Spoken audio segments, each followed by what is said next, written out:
আজকের আমি আপনাদের করলার রেসিপি বানিয়ে দেখাবো, যেটা কিন্তু খেতে ভীষণ ভালো হয়।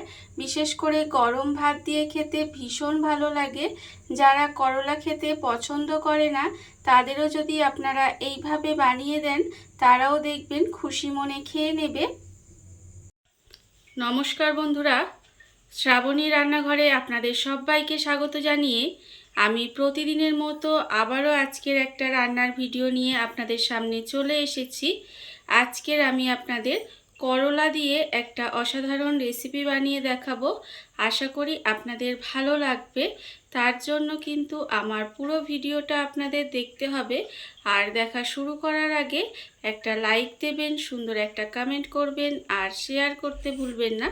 তাহলে চলুন আজকের আমি করলা দিয়ে কি বানাই সেটা আপনারা একবার দেখে নিন। রান্নাটা করার জন্য প্রথমে আমি এখানে দেখুন দুটো করলাকে এইভাবে ছোট গ্রেটার দিয়ে কিন্তু একেবারে গ্রেট করে নিয়েছি। আপনারা দেখে বুঝতেই পাচ্ছেন যে বাইরের যে সবুজ অংশটা আছে এটা কিন্তু একটা ছোট গ্রেটারের সাহায্যে একেবারে গ্রেট করে রেখে দিয়েছি। এইবারে আমি একটা বড় বাটি নিয়ে নেব। বাটির মধ্যে কিন্তু এই করলাটা এইভাবে হাত দিয়ে একটু চিপে নিতে হবে, মানে এইভাবে চিপে রসটাকে বের করে নেব। বের করে এই যে ছিবা অংশটা আছে এটা কিন্তু নিয়ে নেব। এইভাবেই কিন্তু এই করলার গ্রেট করা করলাটা রসটা ফেলে দেব, আর যে ছিবা অংশটা আছে সেটাই কিন্তু আমার রান্নায় দরকার হবে। আর আমি এইভাবে পুরোটা করে নিয়ে আবারও ফেরত আসছি।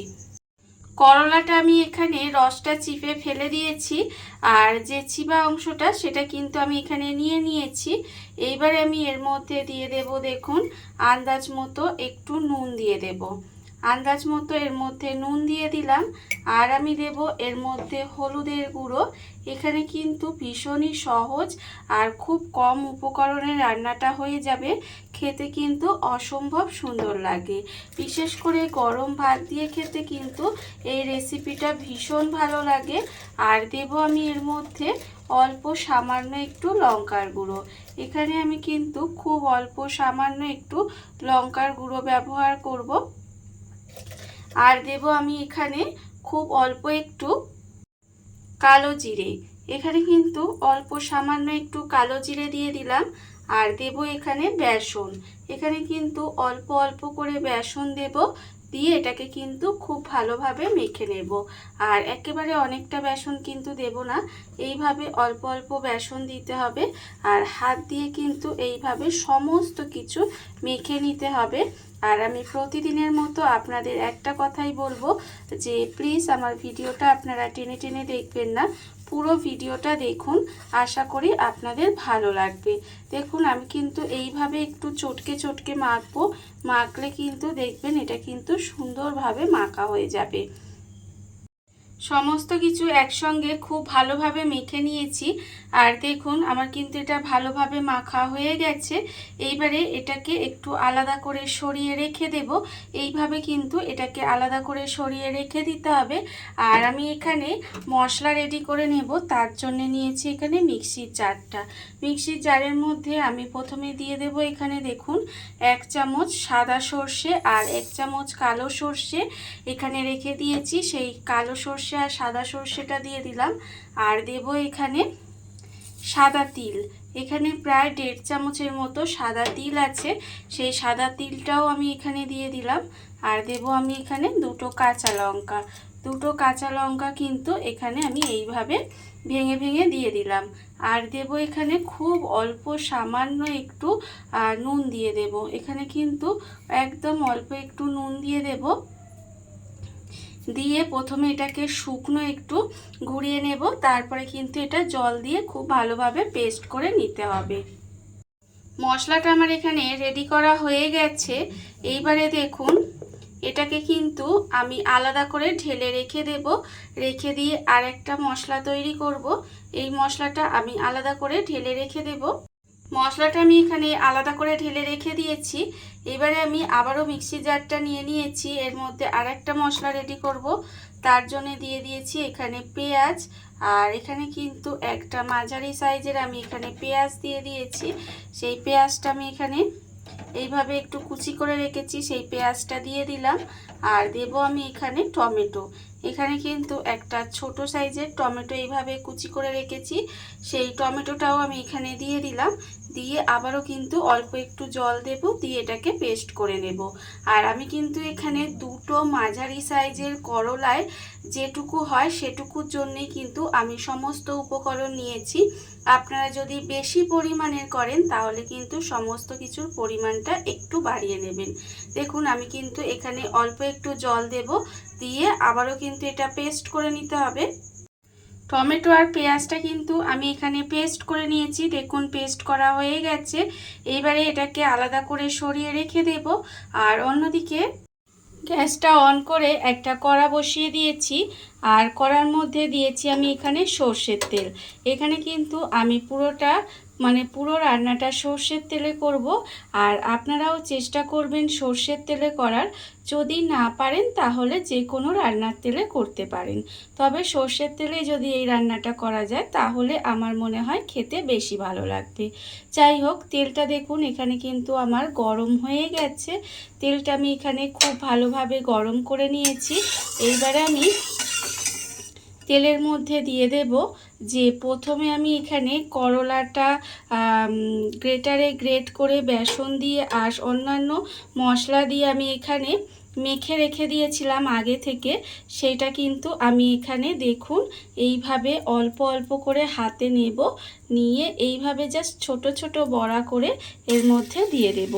এইভাবে যদি দেন তাহলে এটা দেখতেও সুন্দর লাগে আর খেতেও কিন্তু ভীষণ সুন্দর লাগে। দেখুন ঠিক এইভাবে ছোট ছোট করে আমি বড়া করে দিয়ে দেব। আর গরম ভাতের সঙ্গে এটা কিন্তু খেতে ভীষণ ভালো লাগে। এটা কিন্তু গরম ভাতের সঙ্গেই খেতে বিশেষ করে ভালো লাগে। প্রথম পাতে যদি এই করলার রেসিপিটা থাকে তাহলে দেখবেন এটা দিয়েই অনেকটা ভাত খাওয়া হয়ে যাবে। আমি কিন্তু এইভাবে ছোট ছোট করে বড়ার মতো করে ভেজে নেব। দেখুন এগুলো কিন্তু দিয়ে এইভাবে উল্টে পাল্টে একদম লাল লাল করে বড়ার মতো ভেজে নেব।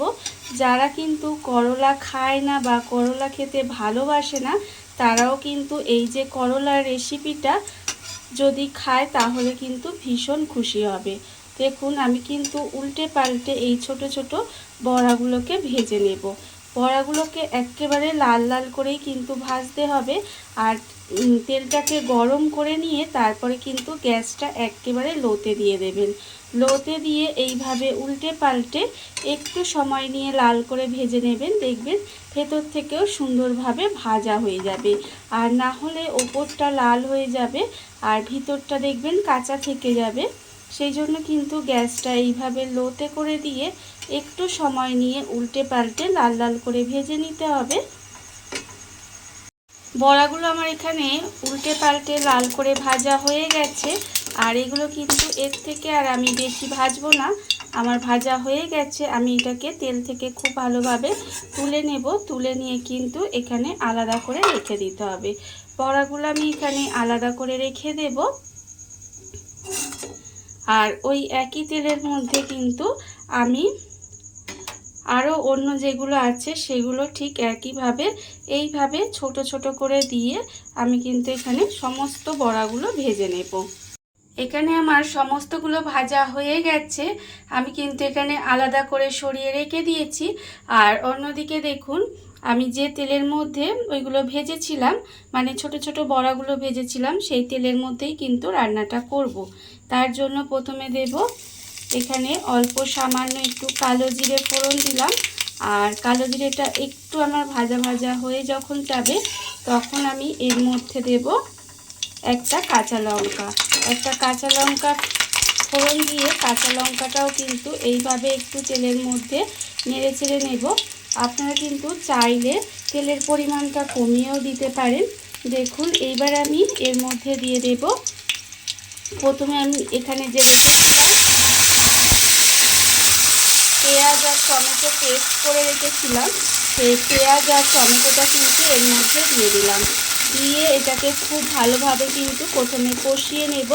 খুব ভালোভাবে এটা কষিয়ে নিতে হবে, যাতে মশলার যে কাঁচা গন্ধটা সেটা চলে যায়। যতক্ষণ না মশলার কাঁচা গন্ধটা চলে যায় ততক্ষণ পর্যন্ত কিন্তু এইভাবে একটু ভালোভাবে কষিয়ে নিতে হবে। পেঁয়াজ আর টমেটোর পেস্টটা দিয়ে আমি কিন্তু এখানে খুব ভালোভাবে একটু কষিয়ে নিয়েছি। এর ফলে দেখুন এর যে কাঁচা গন্ধটা সেটা কিন্তু চলে গেছে। এইবারে আমি এর মধ্যে দিয়ে দেব, এখানে আমি রেখেছি হাফ চামচ হলুদের গুঁড়ো। এটা ছোট চামচের 1 চামচ, কিন্তু বড় চামচের হাফ চামচ হলুদের গুঁড়ো। আর দেব আমি এখানে অল্প সামান্য একটু লঙ্কার গুঁড়ো। আর দেব এখানে নুন। এখানে কিন্তু নুনটা অবশ্যই বুঝে দেবেন, তার কারণ সর্ষে আর তিলটা যখন বেটেছিলাম তখন তাতে একটু নুন দিয়েছিলাম, আর বড়াগুলোয় কিন্তু নুন দেওয়া আছে, সেই জন্য এখানে নুনটা বুঝে ব্যবহার করতে হবে। দেখুন নুনটাও দিয়ে দিলাম, দিয়ে মশলাটা ভালোভাবে কিন্তু আবারও একটু কষিয়ে নেব। এবার আমি এর মধ্যে দিয়ে দেব খুব সামান্য একটু চিনি।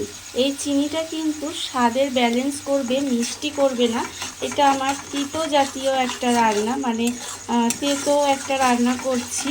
এতে অল্প সামান্য একটু চিনি দিলাম, তাতে কি হবে, একটা স্বাদের ব্যালেন্স হয়। এটা কিন্তু মিষ্টি হবে না। তবে আপনারা যারা চিনি খেতে মানে মিষ্টি খেতে পছন্দ করেন না তারা কিন্তু নাও দিতে পারেন। দেখুন আবারও সমস্ত কিছু খুব ভালোভাবে কষিয়ে নিয়েছি। কষানো যখন এইভাবে হয়ে যাবে আর তেলটাও ছেড়ে দেবে তখন কিন্তু আমি এর মধ্যে দিয়ে দেব, এখানে প্রথমে যে আমি মশলাটা করে রেখেছিলাম মানে সর্ষে আর সাদা সর্ষে, কালো সর্ষে আর সাদা তিল, সেই মশলাটা যে করে রেখেছিলাম সেটাও কিন্তু এর মধ্যে দিয়ে দিলাম। দিয়ে আবারও খুব ভালো করে এইভাবে একটু মিশিয়ে নেব। মিশিয়ে নিয়ে কিন্তু মশলাটা আবারও একটু সময় এইভাবে কষিয়ে নেব। মশলা আমার এখানে খুব ভালোভাবে কষানো হয়ে গেছে, আর আপনারা দেখতেই পাচ্ছেন যে মশলা থেকে কিন্তু একেবারে তেলটা ছেড়ে দিয়েছে। এইবারে আমি এর মধ্যে দিয়ে দেব জল। এখানে কিন্তু খুব বেশি আমি জল দেব না, মিক্সিটা ধুয়ে অল্প একটু জল দিয়ে দিলাম। মিক্সির মধ্যে অনেকটা মশলা লেগেছিল, সেই জন্য এটা ধুয়ে অল্প সামান্য একটু জল দিলাম। দিয়ে এইভাবে কিন্তু খুব ভালোভাবে মিশিয়ে নেব। মিশিয়ে নিয়ে এই যে গ্রেভিটা, এই গ্রেভিটা একটু সময় ফুটতে দেব। ভীষণই সহজ একটা রান্না, খুব তাড়াতাড়ি হয়ে যায় আর খেতে কিন্তু অসম্ভব সুন্দর লাগে। এইভাবে আপনারা একদিন হলেও বাড়িতে বানিয়ে দেখবেন, আশা করি আপনাদের ভালো লাগবে। আর আমি প্রথমেই বলেছি আমি এখানে অল্প পরিমাণে করছি, তাই সব কিছুই কিন্তু অল্প অল্প নিয়েছি। আপনারা যদি বেশি পরিমাণের করতে চান তাহলে সমস্ত কিছুর পরিমাণটা একটু বাড়িয়ে নেবেন, বা বড়াটাও কিন্তু একটু বড় করেও বানাতে পারেন। এখানে ছোট ছোট করে বানিয়েছি কারণ দেখতে সুন্দর হবে সেই জন্য, আর যে কোনো জিনিস দেখতে সুন্দর হলে সেটা কিন্তু খেতেও বেশ ভালো লাগে।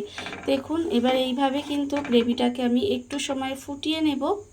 গ্রেভিটা আমার এখানে খুব ভালোভাবে ফুটে গেছে। দেখুন গ্রেভিটা কিন্তু এখানে খুব ভালোভাবে ফুটিয়ে নিয়েছি।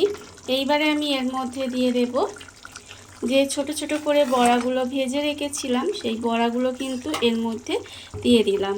বড়াগুলো দিয়ে এবারে কিন্তু এটাকে এইভাবে একটু খুব ভালোভাবে মিশিয়ে নেব।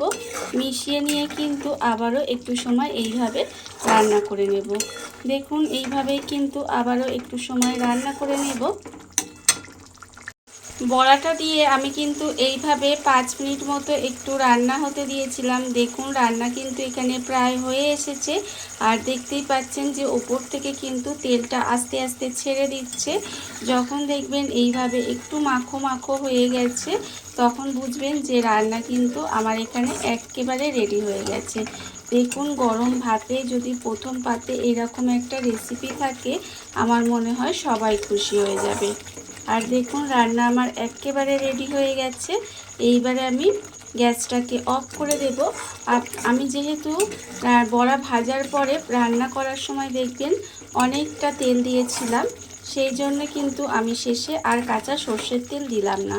কিন্তু আপনারা চাইলে নামানোর আগে ওপর থেকে অল্প একটু কাঁচা সর্ষের তেল ছড়িয়ে দেবেন, তাতে কিন্তু খেতে ভীষণ ভালো লাগে। দেখুন রান্না আমার এখানে রেডি হয়ে গেছে। এইবারে আমি গ্যাসটা অফ করে দেব। আর যারা এতক্ষণ পর্যন্ত দেখছেন অথচ একটা লাইক দিতে ভুলে গেছেন, তাদেরকে বলছি অবশ্যই কিন্তু একটা লাইক দিয়ে দেবেন। দেখুন রান্না আমার একেবারে রেডি। এবারে আমি গ্যাসটা অফ করে দেব, আর ঠান্ডা হলে আপনাদের পরিবেশন করে দেখাবো ঠিক কেমন হলো। দেখুন বন্ধুরা, বাড়িতে থাকা কত অল্প উপকরণে কত অল্প সময় কত সুন্দর একটা করলার রেসিপি তৈরি হয়ে গেছে, আপনারা দেখতেই পেলেন। আর এটা কিন্তু গরম ভাত দিয়ে খেতে অসাধারণ লাগে। এইভাবে আপনারাও কিন্তু একদিন হলেও বাড়িতে বানিয়ে দেখতে পারেন। আর এই ভিডিওটা যদি আপনাদের ভালো লেগে থাকে, আপনারা যদি ফেসবুক থেকে দেখে থাকেন পেজটি ফলো করে দেওয়ার অনুরোধ রইল। আর যদি ইউটিউব থেকে দেখে থাকেন চ্যানেলটি সাবস্ক্রাইব করে নেওয়ার অনুরোধ রইল। তাহলে চলুন ভিডিওটা আমি এখানেই শেষ করছি। আপনারা সবাই ভালো থাকবেন, সুস্থ থাকবেন। আবারও হাজির হব নতুন কোনো রান্না নিয়ে।